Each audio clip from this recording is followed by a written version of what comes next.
পেটের মধ্যে পাথর বাঁধছে, পাথর বাইধা কোমরের মধ্যে মাজার মধ্যে শক্তি যোগাইছে। পাথর আর কাটতে পারে না, বিশাল বড় এরিয়া কাটতে হবে, খনন করতে হবে।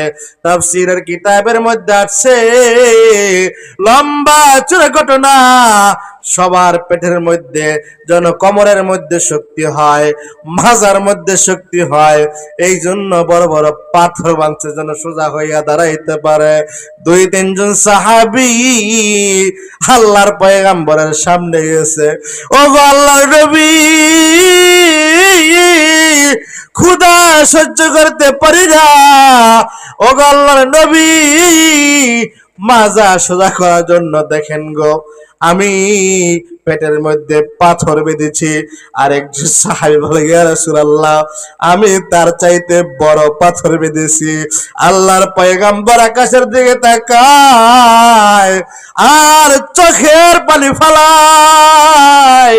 আমি আমার সাহাবীদেরকে কি জবাব দেব, আমি আমার সাহাবীদেরকে কি সান্ত্বনা দিব? আল্লাহর পয়গম্বর জবাব দেয় না। সাহাবায়ে কেরাম বলে, ইয়া রাসূলুল্লাহ, ইয়া হাবিবাল্লাহ, আপনি আমাদের দিকে একটু তাকান, আমাদের পেটটা পিঠের সাথে লাগা গেছে, একটু অন্তরটাকে নরম করে দেন। নবী আমার ধনী ছিল, কিন্তু নবীর ঘরে খাবার ছিল না।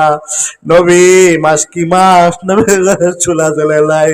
হাসান হোসেন নানা গাইসা বলতো, নানা দীর্ঘ 3 দিন যাবত কোনো খাবার নাই, দীর্ঘ 1 সপ্তাহ কোনো খাবার নাই।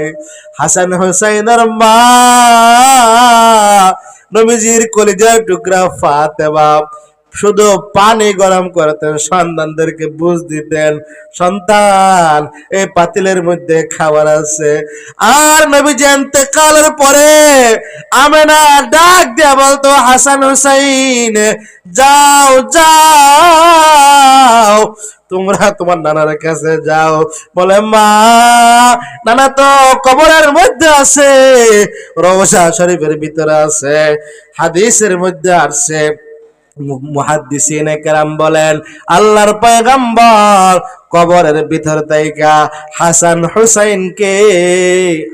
হুসাইনের সাথে কথা বলতেন। জোরে বলেন না সুবহানাল্লাহ। বাইরা আমার,